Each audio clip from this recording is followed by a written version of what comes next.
তারে বাঁচাইতে গিয়ে আরেকজনে বলতেছে এগুলো তো স্বাভাবিক বিষয়, নবীরাও সাহাবীরাও এই কাজগুলো করতো। আজকে শুনতে হচ্ছে আমাদেরকে। এগুলো কোনো হিন্দুও বলে নাই, কোনো বৌদ্ধও বলে নাই, কোন নাস্তিকে বলে নাই, ইসলামী দল করা মানুষ বলতেছে এটা তো স্বাভাবিক বিষয়। নবীদের জামানায়ও ছিল, সাহাবীদের জামানায়ও ছিল। তাদের কাছে অন্যের বউ ভালো লাগতো, তখন ওনারা গিয়ে বলতেন তোমার বউটা আমাকে দিয়ে দাও। এইরকম কথা কোন নাস্তিকের মুখ দিয়ে বের হয়েছে? কিন্তু আজকে মুসলিম নয়, শুধুমাত্র ইসলামী দলের কর্মী নাম দিয়ে নবীর শানে, সাহাবায়ে কেরামের শানে এরকম জঘন্য শব্দ ইউজ করছে, কিন্তু শাহজালালের বাংলায় প্রতিবাদ করার মতো মানুষ খুঁজে পাওয়া যাচ্ছে না। ঈমান কতটুকু নিচে নেমে গেছে। রসুলের শানে বেয়াদবি করার পরেও আমাদের জবান কি হয়ে গেছে? বন্ধ হয়ে গেছে। সাহাবায়ে কেরামের ব্যাপারে জঘন্য মিথ্যা তুহমত দেওয়ার পরেও আমরা তাকে বাঁচানোর জন্য বিভিন্ন কথা বলছি। তাহলে যেখানে দলের ঈমানের চেয়ে দল বড় হয়ে যায়, সেখানে আর ইসলাম থাকার কোনো সুযোগ নাই। আল্লাহ যেন আমাদেরকে বোঝার তৌফিক নসিব করে। যখন নবীর শানে বেয়াদবি হবে তখন গজব আসবে, সাহাবায়ে কেরামের শানে যখন বেয়াদবি হবে তখন গজব আসবে, আহলে বাইতের শানে যখন বেয়াদবি হবে তখন গজব আসবে, মা বাবার শানে যখন বেয়াদবি হবে তখন গজব আসবে, গালাগালি যখন বাড়বে গজব আসবে, মিথ্যা যখন বাড়বে গজব আসবে, 2 নাম্বারে যখন বাড়বে গজব আসবে। আজকে বাংলাদেশে দেখবেন গজব আযাব আসার যত কারণ আছে, সব কারণ এই বাংলাদেশে বিদ্যমান আছে। আছে না? আছে, কোনো কারণ বাদ নাই। আপনি যেখানে বাজারে যাবেন দেখবেন ওজনে কয় নাম্বার হয়ে গেছে? 2 নাম্বার হয়ে গেছে। নেতার কাছে যাবেন, মুখে বলে একরকম, ভিতরে রাখে আরেক রকম। আলেমের কাছে পর্যন্ত আজকে ইসলামটা কি নাই? নিরাপদ নাই। আমার কাছে পর্যন্ত আজকে সত্য কথা বলতে আমাদের মুখ দিয়েও পর্যন্ত বাধা হয়ে যায়। তাহলে ইসলাম আমার কাছে নিরাপদ থাকার কথা, সেখানে ইসলাম নাম দেওয়ার পরেও আমাদের মুখ দিয়ে সঠিক কথা বের হয় না। তাহলে আযাব না আসে কি শান্তি আসবে নাকি? সেজন্য দিন দিন আযাব বাড়ে, গরম দিন দিন বাড়ে, ভূমিকম্প দিন দিন বাড়ে, সাইক্লোন দিন দিন বাড়ে, এভাবে করে ভূমিধস দিন দিন বাড়ে, আল্লাহর আযাব আরো বাড়বে। এগুলো সবগুলো সিগন্যাল দিচ্ছে যেন আমরা তওবা করে আল্লাহর দরবারে কি করতে পারি? ফিরে আসতে পারি। আল্লাহ যেন আমাদেরকে তওবা করার তৌফিক নসিব করেন। তো আমি যেখানে ছিলাম সেখানে চলে যায়। আমার আল্লাহ বলেন, বান্দারে আমি চাইলে 1 সেকেন্ডে তোমার মায়ের পেট থেকে নিয়ে আসতে পারি, কিন্তু তোমার মায়ের পেটে তুমি 10 মাস ছিলা। কেন জানো? আমি বললাম, মালিক আমি জানি না। আল্লাহ বলে 3টা বিষয় শেখানোর জন্য। 1 নাম্বার, আমি সূর্য, চাঁদ, আসমান, জমিন, গ্রহ, উপগ্রহ বানিয়েছি কুন ফায়াকুন দিয়ে, কিন্তু তোমাকে আমি কিভাবে বানিয়েছি জানো? আমি বললাম, মালিক কিভাবে বানিয়েছো? আল্লাহ বলে, হুয়াল্লাযী ইউসাব্বিরুকুম ফিল আরহামি কাইফা ইয়াশা। আমি 10 মাস সময় নিয়া তোমার মায়ের পেটে চুল থেকে নখ পর্যন্ত আমি আল্লাহ আমার কুদরতি হাত দিয়ে সাজিয়ে দিয়ে দিয়েছি। আমি আল্লাহ তোমার চুল থেকে নখ পর্যন্ত দেখেছি। যেদিন তোমাকে সবচেয়ে সুন্দর লেগেছে সেদিন আমি তোমাকে দুনিয়ায় পাঠিয়ে দিয়েছি। এটা কয় নাম্বার? 1 নাম্বার। 2 নাম্বার জিনিস যেটা শিখাইতে চায়, মায়ের পেটের নাম কি জানো? আমরা বললাম রেহেম। আল্লাহ বলে, তোমার পেটের নাম কি? আমি বললাম বাতনুন। আপনাদের পেটের নাম কি? সে বাতনুন। যখন মায়ের গর্ভে সন্তান আছে তখন ওই পেটের নাম আর বতন হয় না, ওই পেটের নাম রেহেম হয়ে যায়। তখন আল্লাহর ডাক দেয়, হে মায়ের পেট তোমার নাম কি? উনি বলেন, মওলা আমার নাম রেহেম। আল্লাহ বলে, তোমার স্বামীর পেটের নাম কি? তখন ওই পেট বলে বাতনুন। তোমার বাবার পেটের নাম কি? সে বাতনুন।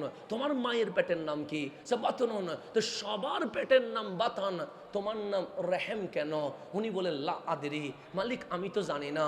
আল্লাহ বলে, মান আনা, আমি কে? তখন মায়ের পেট বলে, আনতার রহমান, আপনি তো রহমান। আল্লাহ বলে, সেই রহমান থেকে রা হা মিম বের করে আমি আল্লাহ তুমি মায়ের পেটের নাম রেহেম রেখে দিয়েছে। সেজন্য মায়ের পেটের নাম হয়ে গেছে রেহেম। মালিক কি শিখাইতে চান? আল্লাহ বলে, তুমি মায়ের পেটে ছিলা। আমি বললাম হ্যাঁ। জিন্দা না মরা? আমি বললাম জিন্দা। সে যখন 6 মাস হয়ে গেছে, সবাই ঘুমে ব্যস্ত হয়ে গেছে, কনকনে শীত, তুমি মায়ের পেটে নাড়া দিয়া মায়ের ঘুম ভেঙে দিয়েছিলে। আমি বললাম মালিক হ্যাঁ। তোমার মা উঠে গিয়েছিল। আমি বললাম হ্যাঁ। তো রাত 3টায় যদি আমার ঘুম ভেঙে দেন আমি খুশি হব না, আমি তো রাগ করব, আপনিও রাগ করবেন। আমার মায়ের ঘুম যখন ভেঙে দিয়েছি, আমার মা কি রাগ করেছে না আগে যতটুকু ভালোবেসেছে তার চেয়ে ভালোবাসা আরো বাড়িয়ে দিয়েছে, আরো বাড়িয়ে দিয়েছে। আজকে আমার 8 মাস হয়েছে, আমার মা দাঁড়িয়ে রান্না করছে, আমি পেটের ভিতর লাথি দিয়ে দিলাম, আমার মা দাঁড়ানো থেকে বসে গেছে, পেট চিপে ধরেছে, চোখ দিয়ে পানি বের হয়ে গেছে। আমার বাবা জিজ্ঞেস করেছে কি হয়েছে, তখন মা বলে নাই সন্তান লাথি দিয়েছে। তখন মা বলছে আপনার সন্তান খেলা খেলছে। লাথি দিয়ে আমি সরি বলি নাই, দুঃখিত বলি নাই, মা মাফ করে দেন বলি নাই। আমার মাকে লাথি দেওয়ার আগে যতটুকু ভালোবেসেছে, লাথি দেওয়ার পর আমার মায়ের ভালোবাসা কোটি গুণ বেড়ে গেছে। আজ আমার 10 মাস হয়ে গেছে, মায়ের প্রসব বেদনা উঠে গেছে। আমি যদি আপনাকে ঘুষি মেরে 2 ফোঁটা রক্ত বের করে দেই, আপনি জীবনেও আমাকে ক্ষমা করবেন না, আপনি কাল হাসরের ময়দানেও আল্লাহর দরবারে বিচার দিবেন। আজ আমার মা জানে এই সন্তানকে জন্ম দিতে গেলে হয়তোবা দুনিয়া ছেড়ে চলে যেতে হবে, কিন্তু আমার মা চলে গেছে হসপিটালে। আমি যখন বের হচ্ছি আমার মায়ের শরীরের সমস্ত রক্ত বের করে দিয়েছি, কিন্তু আমার মা কি রাগ করেছে না ভালোবাসা আরো বাড়িয়ে দিয়েছে, ভালোবাসা আরো বাড়িয়ে দিয়েছে। আল্লাহ বলে বান্দারে তোর মা যে তোকে বারবার তুই কষ্ট দেওয়ার পরেও ভালোবাসা বাড়িয়েছে, কারণ কি? আমি বললাম মালিক আপনার ভালোবাসা 100% থেকে 1% ভালোবাসা আমার মাকে দিয়েছিলেন, সেই কারণে আমি লাথি মারার পরেও আমার মা আমাকে ভালোবেসেছে, আমি রক্ত বের করে দেওয়ার পরেও আমার মা আমাকে ভালোবেসেছে। আল্লাহ বলে 1% ভালোবাসার কারণে মা যদি সন্তানকে এত ভালোবাসতে পারে, আমি আল্লাহ 99 ভাগ ভালোবাসা তোর জন্য রেখে দিয়েছি। সুতরাং 1000 গুনাহ করলে ফিরে আয়, রহমান জীবনের গুনাহ তোকে মাফ করে দিয়ে দিবে। এটা কয় নাম্বার? 2 নাম্বার। 3 নাম্বার আল্লাহ বলে 3 নাম্বার শিখাইতে চায়। আমি বললাম মালিক কি? আল্লাহ বলে কুল্লু নাফসিন যায়কাতুল মউত, সবাইকে মরতে হবে, আজ না হয় কাল দুনিয়ার সফর শেষ করতে হবে। আজকে আমরা যারা স্কুল কলেজ ইউনিভার্সিটি পড়ি, আমাদের মধ্যে কিছু কিছু আধুনিক স্টুডেন্ট আছে যারা বিজ্ঞানে বিশ্বাসী, যুক্তিতে বিশ্বাসী। ওনারা এরকম গ্লাসের পানি মাটিতে ফেলে দিয়ে বলবে দেখ মাটি পানি চুষে খেয়ে ফেলছে। ওনারা মাটি গর্ত করে কিছু সবজি রেখে বলবে 15 দিন পর দেখা যাবে কি আছে, গর্ত করে দেখি সবজি নাই, মাটি হয়ে গেছে। বললাম বন্ধু কি বুঝাইতে চাও? বন্ধু বলে দেখো পানিও মাটি চুষে ফেলে, মাটির ভেতরে কিছু রাখলে সেটাও মাটি হয়ে যায়। এই ফুলকে যদি আপনি এখন গিয়ে মাটির নিচে দিয়ে দেন, 1 মাস পর যদি খুলে দেখেন দেখবেন ফুল আর ফুল নাই, সবগুলো কি হয়ে গেছে? মাটি হয়ে গেছে। তখন আপনার নাস্তিক বন্ধু বলবে বন্ধুরে এই নামাজ রোজা হজ যাকাত দিয়ে কি হবে, এই কালিমা কোরআন দিয়ে কি হবে? ডু ফুর্তি যেমন ইচ্ছা তেমন করো, জানা করো, মদ খাও, সিনেমায় যাও, কেন? তুমিও মরে গেলে মাটি তোমারে খেয়ে ফেলবে, আল্লাহ তোমাকে খুঁজে পাবে না। এইরকম অসংখ্য খারাপ যুক্তি এই জমিনে আসানা নেই আছে। মুসলমানের ছেলে সেকুলার হয়ে যায়, মুসলমানের ছেলে নাস্তিক হয়ে যায়। সেটা বলার পরে আপনি বলবেন কথা তো ঠিক, কারণ জমিনে পানি ঢাললে জমিন তো পানি চুষে ফেলছে, জমিনের ভিতরে কিছু রাখলে সব কাঁচামাল মাটির সাথে মিশে যাচ্ছে। তো আমার এই বডি, আমার এই হাড্ডি 1 বছর 2 বছর পর মিশে যাবে। আল্লাহ বলে বান্দারে, বান্দার যুক্তি শুনে ইবলিসের কপ্পরে পড়ে নিজের ঈমানকে শেষ করে দিস না। আমি বললাম মালিক যুক্তি তো ঠিক আছে, পানি ডাললে জমিন পানি চুষে ফেলে, জমিনের ভিতরে কিছু রাখলে সবগুলো মাটি হয়ে যায়, তা আমিও তো মাটি হয়ে যাব। আল্লাহ বলে না। আমি বললাম কেন? আল্লাহ বলে দুনিয়ায় আসার আগে কই ছিলি? আমি বললাম মায়ের পেটে। পেটটা বড় না ছোট? আমি বললাম ছোট। বান্দারে ভাত খাইলে কি পেটে ভাত থাকে? আমি বললাম না। রুটি খাইলে রুটি থাকে? আমি বললাম না। সবজি মাছ মাংস খাইলে কি এগুলা থাকে? আমি বললাম না। সব কি হয়ে যায়? গোবর হয়ে যায়। আল্লাহ বলে তুই যে মায়ের পেটে ছিলি তুই কি গোবর হয়ে গেছিলি? আমি বললাম না। আল্লাহ বলে তোকে ওই পেটে জিন্দা মানুষ রাখছে কে? আমরা বললাম আল্লাহ। আল্লাহ বলে বান্দা এটাই শিখাইতে চায়, যেই মালিক জন্মের আগে ছোট্ট মায়ের পেটে জিন্দা রাখতে পারে, সেই মালিক মরার পর 3.5 হাত কবরের ভেতরেও জিন্দা রাখতে পারে। পারে কি পারে না? পারে। এখানে অবিশ্বাস করার কিছু নাই। সেজন্য আল্লাহ মায়ের পেটে আমারে আনছে। না হলে আল্লাহ সূর্যের মতো আমারে বানাই ফেলতেন, চাঁদের মতো আমারে বানাই ফেলতেন, আসমান জমিনের মতো আমারে বানাই ফেলতেন, গ্রহ উপগ্রহের মতো আমারে সৃষ্টি করতে পারতেন। আল্লাহ এটাই শিখাইতে চায়, যেই মালিক ছোট্ট মায়ের পেটে জিন্দা রাখতে পারে সেই মালিক অন্ধকার কবরেও জিন্দা রাখতে পারে। সেই জন্য কবরে গেলে বলতে হয় আসসালামু আলাইকুম ইয়া আহলাল কবর। মরারে কেউ সালাম দেয় না, জিন্দারে সালাম দিতে হয়। তো কবরে গেলে সালাম দিলেন কেন? এটা বোঝানোর জন্য আমরা মাটির উপরে জিন্দা, ওনারা মাটির নিচে জিন্দা। জিন্দারে মানুষ সালাম দেয়। সেই জন্য কবরস্থানে গেলে সর্বপ্রথম ফাতিহা নয়, সর্বপ্রথম ইখলাস নয়, সর্বপ্রথম দরুদ নয়, সর্বপ্রথম কি দিতে হয়? সালাম দিতে হয়। কেন? মরারে সালাম দেওয়া যায় না, সালাম দিতে হয় জিন্দারে। সেজন্য আমার রসুল বলে উম্মত যদি উম্মতের মতো হয়, আল্লাহর বান্দা যদি বান্দার মতো হয়, কবরে যাইতে দেরি উপরে 3.5 হাত মনে হইলেও আমি নবী বলছি রাউদাতুম মিন রিয়াদিল জান্নাহ, ভিতরে এটা জান্নাতুল ফেরদৌসের বাগান হয়ে গেছে। এটা জান্নাতের বাগান হয়ে গেছে। এটা 3.5 হাত নাই, আপনি উপরে 3.5 হাত মনে হচ্ছে, ভিতরে এটা 3.5 হাত নাই। এটা জান্নাতুল ফেরদৌসের কি হয়ে গেছে? বাগান হয়ে গেছে। আর খারাপ হইলে সেটা হুফরা, জাহান্নামের আগুনের কূপ হয়ে গেছে। কারো কবরের নিয়ামত চলছে, কারো কবরে কিয়ামত চলছে। তা আমি এটা বললাম কেন? আল্লাহ বলে একটা জিনিস বুঝাইতে চায়, লাকাদ খালাকনাল ইনসানা ফি আহসানি তাকওয়িম। আমার বান্দার চেয়ে সুন্দর আমি আল্লাহ আর কাউরে বানাই নাই। তো বান্দা আল্লাহর কাছে গুরুত্বপূর্ণ বলে এই বান্দারে আল্লাহ রসুলও দিয়েছে, সাথে কোরআনও দিয়ে দিয়েছে। এখন আসেন, আমি পর্দার দিকে যাচ্ছি, গভীর মনোযোগ। এখন আমাদের চেয়ে সেরা আর কেউ নাই, এইটা বিশ্বাস হয় কি হয় না? হয়। এখন আসেন, আমার রসুল মক্কার জমিনে এসে 40 বছর দাওয়াত দেয় নাই। কয় বছর? 40 বছর দাওয়াত দেয় নাই। কেন দেয় নাই? রসুলের চলা, রসুলের হাঁটা, রসুলের বসা, রসুলের লেনদেন, রসুলের সংসার, রসুলের চলাফেরা, রসুলের আচরণ, এটা আল্লাহ দেখাইতে চায়। আপনি যদি এখন দেখেন হাজিপাড়া, এটা তো আমাদেরই এলাকা, কথা ঠিক না? তো এই সমাজে চলতে গিয়ে আমাদের অসংখ্য ভুল আছে না? নাই? আছে, স্বাভাবিক বিষয়। আপনি যখন আমার ভুল তালাশ করবেন, হাজারো ভুল আছে, কারণ বান্দা তো, মানুষ তো, মানুষের ভুল হতে পারে কি পারে না? পারে। আমি তো মাসুম না যে আমি সঠিক কাজ করব। আমার হয়তো বা চলতে গেলেও ভুল হইতে পারে। সে কারণে আমরা যারা বক্তব্য রাখি আমাদের ভুল আরো বেশি হয়। সে কারণে আমাদের উচিত মাহফিল শেষ করতে দেরি যেন তওবা করতে দেরি না হয়। কারণ আমরা যেহেতু কথা বলি, আমাদের মধ্যে কি হবে? ভুল হবে বেশি। কারণ যেহেতু বক্তা মানুষ, কথা বলতে হয়। তো এক জায়গায় তো 1 ঘন্টা 1.5 ঘন্টা মাহফিল করলে আপনি পুরা মাসে কত ঘন্টা মাহফিল করতে হয়? তো এইরকম মাহফিলের মধ্যে যদি 2 মিনিট 2 মিনিট করে ভুল ধরি, ভুলের কোনো শেষ আছে? নাই। তা আপনি যদি আমার ভুল তালাশ করেন, লক্ষ কোটি ভুল আমার আছে। আমি যদি আপনার ভুল তালাশ করি, আমিও হাজারো ভুল কি পাবো? খুঁজে পাবো। এটাই তো স্বাভাবিক। সেই জন্যই তো আল্লাহর হাবিব বলেছেন যে বান্দার দোষ গোপন করে আল্লাহ কাল হাসরের ময়দানে সেই বান্দার দোষ আল্লাহ নিজেই গোপন করে ফেলবে। সেই জন্য বান্দার দোষ দেখলে এটা কি করতে হয়? গোপন করতে হয়। এটা এলানের বিষয় না, এটা কি করার বিষয়? আল্লাহ বলে দুনিয়াতে কারো দোষ তুমি গোপন করে ফেলো, আমি কাল হাসরে তোমাকে লজ্জিত করব না।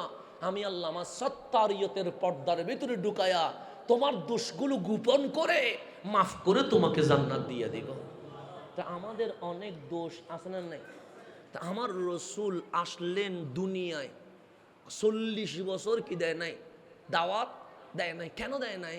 কারণ 40 বছর পর্যন্ত আল্লাহ চাচ্ছে মক্কার মানুষ নবীকে দেখুক। কারণ মানুষ ভুল করে জওয়ানকালে সিনেমায় চায়, যৌবনকালে মদ খায়, যৌবনকালে তাসকেলা খেলে, যৌবনকালে গুনাহ করে, যৌবনকালে 40 বছর পার হইলে দেখবেন যে জীবনে নামাজ পড়ে নাই সেও মসজিদে আসা শুরু করে। হয় না? বৃদ্ধ হয়ে গেলে মানুষের ভিতরে কি চলে আসে? ভয় চলে আসে, যে আল্লাহর ভয় চলে আসে। সে কারণ মানুষের বয়স তো হয়ে গেছে, এখন পিঠ ব্যথা করে, পা ব্যথা করে, মাথা ব্যথা করে, এখন আগের মতো করে 50 কেজি চাউলের বস্তা আলগাইতে পারে না। এখন মনের ভিতরে ভয় ঢুকে গেছে, হয়তো আজ না হয় কাল মরে যেতে হবে, নামাজটা একটু পড়ি না। 40 বছর পর মানুষ কি হয়? মুসল্লি হয়। আর আল্লাহ 40 বছর পর্যন্ত মক্কার মানুষকে রসুল কিরকম দেখিয়েছে। রসুল আসছে কোন জামানায়? জামানার নাম জাহেলিয়ত, মূর্খতার জামানা, জামানার নাম জুলুমাত। এমন কোনো পাপ নাই যেই পাপ ওই জামানায় হয় নাই। বাংলাদেশেও মত আছে, কিন্তু ওপেনে নয়, গোপনে আছে। আর সেই সময় মানুষ ওপেনে কি খায়? মদ খায়। বাংলাদেশেও দর্শন আছে, কিন্তু সেই সময় মানুষ রাস্তায় দর্শন করত। বাংলাদেশেও গুনাহ হয়, কিন্তু আমার নবীর জামানায় খানায়ে কাবার সামনে নারী পুরুষ কাপড় খুলে ফেলে। এইরকম জামানা আর হইতে পারে না। সেই জামানায় আসছে রহমতুল্লিল। 40 বছর পরে মক্কার মানুষ সাক্ষী দিচ্ছে, এই জমানায় যদি মাসুম নিষ্পাপ নির্ভুল কাউকে দেখতে হয়, ওনার নাম রহমতুল্লিল। আবু জাহেলও সাক্ষী দিচ্ছে এই নবীটা ভালো, আবু লাহাবও সাক্ষী দিচ্ছে উনি ভালো, উতবাও সাক্ষী দিচ্ছে উনি ভালো, সাইবাও সাক্ষী দিচ্ছে উনি ভালো, উমাইয়াও সাক্ষী দিচ্ছে উনি ভালো। হ্যাঁ, আমাদের সাথে বিরোধ হইতে পারে, কিন্তু আমরা মক্কার মানুষ সাক্ষী দিচ্ছি এই নবী কখনো মিথ্যা বলে নাই। শত্রু যার প্রশংসা করছে ওনার নাম রহমতুল্লিল। 40 বছর, কয় বছর? রসুল বিয়ে আগে করলেন, দাওয়াত দিলেন, পরে রসুলের সংসারে আওলাদ আগে আসলেন, দাওয়াত দিলেন পরে। এখন আগে সেরাক দিতে হয় গড়ে, তারপর সেরাক দিতে হয় বাহিরে। প্রথমে গড় আলোকিত, এরপর বাহির আলোকিত। গড় অন্ধকার করে বাহিরে আলো দেওয়ার কোনো দরকার। আমার নবী গারে হেরার মধ্যে রিয়াজতের মধ্যে আসে। আল্লাহ ডাক দিলেন, হাবিব শুধু নিজে নামাজ পড়লে হবে?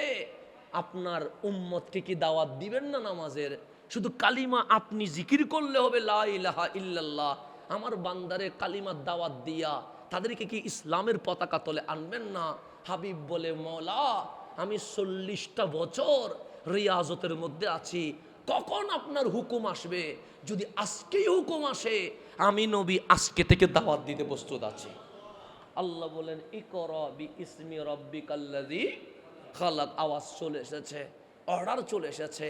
আমার নবীজি গারে হেরা থেকে নেমে আগে মক্কাবাসী যে ডাকে নাই, সর্বপ্রথম দৌড় দিয়া ঘরে গেছেন। ডাক দিয়ে বলেন, ইয়া খাদিজা জাম্মিলুনি জাম্মিলুনি, খাদিজা একটু চাদর দাও না।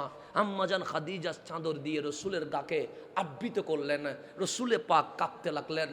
আম্মাজান খাদিজা বললেন, ইয়া রাসূলুল্লাহ 15 বছরের সংসার হয়ে গেছে, আপনি রসুল কতবার বাহিরে গেলেন, কতবার ভিতরে আসলেন, একটা বারও তো কখনো বলেন নাই জাম্মিলুনি জাম্মিলুনি, আমাকে চাদর দাও, চাদর দাও। আজকে এমন কি হয়ে গেছে, আপনি নবীর শরীর কাঁপছে, গায়ের জ্বর উঠে গেছে, আপনার চাদর লাগছে। আমার নবী বলে, যা জিবরিল, আমার কাছে জিবরিল এসেছে, যে লৌহে মাহফুজের কোরআন কারো কাছে আসতে পারে নাই, ওই কোরআন আমি নবীর বক্ষ মুবারকে নাযিল হয়ে গেছে। সর্বপ্রথম দাওয়াত দিচ্ছে নিজের স্ত্রীকে, ওনার নাম আম্মাজান খাদিজাতুল। যেমন আমি হাজি পাড়ায় আসছি, আমি 1.5-2 ঘন্টা আসি, আমি সুন্দর করে অভিনয় করলে সভাপতি হুজুরও বলবে ভালো মানুষ, প্রধান অতিথিও বলবে ভালো মানুষ, হাজিবাড়ার মানুষও বলবে ভালো মানুষ। কারণ 2-1 ঘন্টা কি করা যায়? অভিনয় করা যায়। কিন্তু আসলে আমি মানুষটা ভালো না খারাপ, এটা সাক্ষী দিতে পারবে কে? স্ত্রী। কেন? দিনেও দেখে, রাতেও দেখে। মেজাজ ভালো থাকলে তখনও দেখে, মেজাজ খারাপ থাকলে তখনও দেখে। সেই জন্য আল্লাহর হাবিব বলে, স্ত্রী সাক্ষী আল্লাহর কাছে কবুল হয়ে যায়। কারো স্ত্রী যদি বলে, মওলা আমার স্বামীর মতো ভালো আর কেউ হতে পারে না, রসুলে পাক বলে, স্ত্রী সাক্ষী স্বামী জান্নাতে যাওয়ার জন্য যথেষ্ট হয়ে গেছে। কেন? স্ত্রী জানে মানুষটা আসলে ভালো না খারাপ, এটা স্ত্রীর চেয়ে বেশি কেউ জানে না। আম্মাজান খাদিজাতুল কুবরাকে দাওয়াত দিলেন, খাদিজা আমি 3টা দাওয়াত দিতে চাই। সিয়া রাসূলুল্লাহ বলেন, 1 নম্বর দাওয়াত লা ইলাহা ইল্লাল্লাহ, 2 নম্বর দাওয়াত আনা রাসূলুল্লাহ, 3 নম্বর দাওয়াত এই যে ইকরা বিইসমি রাব্বিকাল্লাযী খালাক পড়লাম, এগুলো আমার কথা নয়, ইন্নাহু লাকুরআনুন কারীম, এটাই কোরআনে কারীম। আম্মাজান খাদিজা এটা হাজিবারার খাদিজা নয়, এটা রাসূলের খাদিজা, এটা বড় আলেমা, এটা তাওরাত কিতাবের মুফাসসিরা ছিলেন, এটা ইনজিল কিতাবের মুফাসসিরা ছিলেন, এটা জানে হক নবী কোনটা, হক রসুল কোনটা? উনি বললেন মান জা ইয়া রাসূলুল্লাহ, আপনার কাছে কে এসেছে? আমার নবী বলে রইসুল মালাইকা, ফেরেশতাদের সর্দার জিবরিল আমিন, আমি নবীর কদমে হাজির হয়ে গেছে। এখন আম্মা জান খাদিজার আদব দেখেন, আমরা হইলে বলতাম জিবরিল এটা লম্বায় কতটুকু, মোটা কিরকম, দেখতে কিরকম, জিবরিল যে আসছে এটার প্রমাণ কি, এরকম অনেক কিছু আমরা জিজ্ঞেস করতাম, স্বাভাবিক বিষয়, কারণ জিবরিলকে কি আমরা দেখছি নি, দেখি নাই। কিন্তু আম্মা জান খাদিজাতুল কুবরা বললেন মান জা, কে এসেছে? আমার নবী বলে যা জিবরিল, জিবরিল আসছে, রুহুল আমিন আসছে। আম্মা জান খাদিজা নেকাব পড়লেন, স্বামীর সামনে নেকাব পড়তে হয় না, কিন্তু আম্মা জান খাদিজা নেকাব পরে এসে বললেন ইয়া রাসূলুল্লাহ, যে জিবরিলকে আপনি দেখেছেন সে জিবরিলকে কি দেখা যায়? আমার নবী আসমানের দিকে তাকায়া বলেন নাম রাআইতু আল-আন, হ্যাঁ আমি এখন দেখতে পাচ্ছি। আম্মা জান খাদিজা নেকাব করলেন, খুলে বললেন ইয়া রাসূলুল্লাহ এখন দেখা যায়নি। আমার নবী আসমানের দিকে তাকায়া বলেন এখন তো দেখা যায় না। আবার নেকাব পড়লেন, ইয়া রাসূলুল্লাহ এখন দেখা যায়নি। হ্যাঁ এখন দেখা যায়। আবার নেকাব খুললেন, এখন দেখা যায়। আমার নবী বলে এখন তো দেখা যায় না। আম্মা জান খাদিজা আবার নেকাব পড়লেন, এখন কি দেখা যায়? আমার নবী বলেন হ্যাঁ হ্যাঁ এখন দেখা যায়। আবার নেকাব করলেন, দেখা যায়নি, সে দেখা যায় না। আম্মা জান খাদিজা বলে বাস লা শাক্কা ওয়ালা রাইবা আনতা রাসূলুল্লাহ, কোনো সন্দেহ নাই আপনি রাসূল, আমি খাদিজা কালিমা পড়ে মুসলমান হয়ে গেছে। সর্বপ্রথম কালিমা পড়ে মুসলমান হয়েছেন, ওনার নাম আম্মা জান খাদিজাতুল কুবরা রাদিয়াল্লাহু তাআলা আনহা। বললেন আমার আর কোনো প্রশ্ন নাই, আর কোনো জানতে চাওয়ার কিছুই নাই, আমি বুঝে গেছি, সন্দেহ নাই আপনি রহমতুল্লিল। আমার নবী বললেন ওরে খাদিজা, খাদিজা তুমি তো কোনো প্রশ্নই আমারে করলা না, নেকাব পড়লা আর কুল্লা, এর মধ্যে তুমি কেমনে বুঝলা আমি হক? তখন হযরতে আম্মা জান খাদিজা বললেন ইয়া রাসূলুল্লাহ, যখন আমার গায়ে নেকাব তখন তো জিবরিল ছিল। আমার নবী বলে হাত ছিল। সে যখন নেকাব খুলছি তখন কি ছিল? সে ছিল না। সে এটাই প্রমাণ আপনি হক, এতে কোনো সন্দেহ নাই। আমার নবী বলে কেমনে? তখন আম্মা জান খাদিজাতুল কুবরা বলছেন ইয়া রাসূলুল্লাহ, যদি নেকাব খোলার পরেও উনি থাকতো তাহলে বুঝতাম এটা জিবরিল নয়, এটা ইবলিস। কেন? শয়তান বেহায়া হয়, সেজন্য পর্দা না থাকলে সে নির্লজ্জের মতো বসে থাকবে। আর এটা শয়তান নয় বলে, জিবরিল বলে আমি খাদিজার নেকাব খুলতে দেরি, উনি লজ্জায় চলে গেছে, সুতরাং প্রমাণ হয়ে গেছে আপনার কাছে ইবলিস আসে নাই, আপনার কাছে ফেরেশতাদের সর্দার চলে এসেছে। দেখুন এই নেকাব, এই পর্দা, ইসলাম হক, এটার কি হয়ে গেছে? দলিল হয়েছে। প্রথম দলিল হচ্ছে নেকাব, যে পর্দার বিষয়টা আমাকে দিয়েছেন সেটা হচ্ছে ইসলামের প্রথম দলিল। আপনি যে পর্দাটা হালকা জিনিস না, ইসলাম হক, আমার নবী হক, কালিমা হক, এটার প্রমাণ হয়েছে কি দিয়া? পর্দা দিয়া, নেকাব দিয়া, পর্দা দিয়া। যে বিষয় আপনি আমাকে দিয়েছেন এই পর্দার উপরে ইসলাম হক, নবীজি হক, কোরআন হক, এটার প্রমাণ হয়েছে। তো আম্মা জান খাদিজা অনেক বড় মেসেজ দিয়েছে। কি মেসেজ? সে নেকাব যখন পড়েছি জিবরিল আছে, নেকাব যখন খুলেছি জিবরিল নাই। আজকে সোনার বাংলাদেশে দেখবেন প্রত্যেক ঘর অশান্তিতে পরিণত হয়ে গেছে, পরকীয়া বেড়ে গেছে, ইফটিজিং বেড়ে গেছে, জেনা বেড়ে গেছে, দর্শন বেড়ে গেছে, প্রত্যেক ঘরে অশান্তি। কেন? আম্মা জান খাদিজাতুল কুবরা আমাদেরকে বুঝিয়ে দিচ্ছে তোমার ঘরে যদি নারীরা পর্দা করে সেখানে রহমত থাকে, সেখানে ফেরেশতা থাকে, যেখানে ফেরেশতা থাকে সেখানে রহমত থাকে, যেখানে রহমত থাকে সেখানে ঘর জান্নাত হয়ে যায়। যেদিন মুসলমানের ঘর থেকে বেপর্দা শুরু হবে, ফেরেশতা বের হয়ে যাবে। যেই ঘরে ফেরেশতা নাই সেই ঘরে ইবলিস ঢুকে, যেই ঘরে ইবলিস ঢুকে সেই ঘর জাহান্নামে রূপান্তরিত হয়ে যায়। আজকে আমাদের সোনার বাংলাদেশে যত অশান্তি কিসের কারণে? বেপর্দার কারণে। আমার ঘর থেকে যখন পর্দা চলে গেছে, লজ্জায় ফেরেশতা কি হয়ে গেছে? তো যেই ঘরে ফেরেশতা নাই সেই ঘরে কে ঢুকবে? ইবলিস ঢুকবে। তো যেই ঘরে ইবলিস ঢুকবে সেই ঘরে কখনো শান্তি থাকবে? শান্তি থাকবে না। সে কারণে পরকীয়া ঢুকছে, তালাক ঢুকছে, ঘরের মধ্যে অশান্তি ঢুকছে, ঝামেলা ঢুকছে, সন্দেহ ঢুকছে, রিজিকের মধ্যে সমস্যা ঢুকছে। এই সব ঝামেলার পিছনে বেপর্দাই কয় নাম্বার দায়ী? 1 নাম্বার দায়ী। সেজন্য পর্দা চলে গেছে, ফেরেশতাও চলে গেছে। রহমতও চলে গেছে, পর্দা ঢুকে গেছে, ফেরেশতাও ঢুকছে, মালিকের রহমতও কি হয়ে গেছে, ঢুকে গেছে। তা আম্মা জান খাদিজা তুল কুবরা রাদিয়াল্লাহু তাআলা আনহা আমাদেরকে মেসেজ দিয়ে জানিয়ে যাচ্ছে, তোমার ঘরে যদি পর্দা থাকে তোমার ঘরে ফেরেশতা থাকবে, তোমার ঘরে যদি ফেরেশতা থাকে তোমার ঘরে রহমত থাকবে, তোমার ঘরে যদি রহমত থাকে তোমার ঘর জান্নাতের বাগান হয়ে যাবে। আর তোমার ঘরে পর্দা যদি চলে যায় ফেরেশতাও চলে যাবে, ইবলিস ঢুকবে। ইবলিস যখন ঢুকবে তোমার ঘরের বাচ্চারা কার্টুন দেখবে, ছেলেরা মোবাইলের মধ্যে জুয়াতে আসক্ত হবে, মেয়েরা সেই টিভি কুলে কুলে কুলে সিরিয়ালে ব্যস্ত হয়ে যাবে। তখন তোমার ঘরে যত প্রকার অশান্তি আছে সমস্ত অশান্তি ঢুকবে। যখন অশান্তি ঢুকবে অটোমেটিক সমাজ কুলুষিত হবে।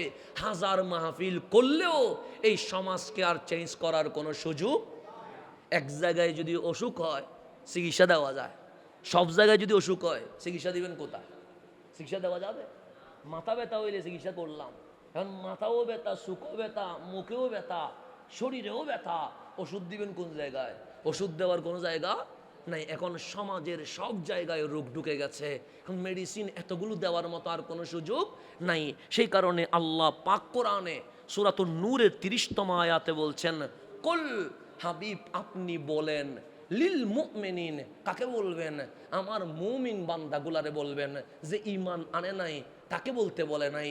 আমরা যারা মসজিদে এসেছি আমাদেরকে বলতে বলেছে, আমরা যারা মুসল্লি হয়েছি আমাদেরকে বলতে বলেছে, আমরা যারা হাবিবুল্লাহর উম্মত হয়েছি আল্লাহ বলে কুল্লিল মুমিনিন, হাবিব মুমিনদেরকে বলেন ইয়াগুদ্দু মিন আবসারিহিম, তারা যেন তাদের চোখকে সংযত করে, তারা যেন চোখকে অবনত রাখে, এই চোখ দিয়ে অশ্লীল কোনো কিছু যেন না দেখে।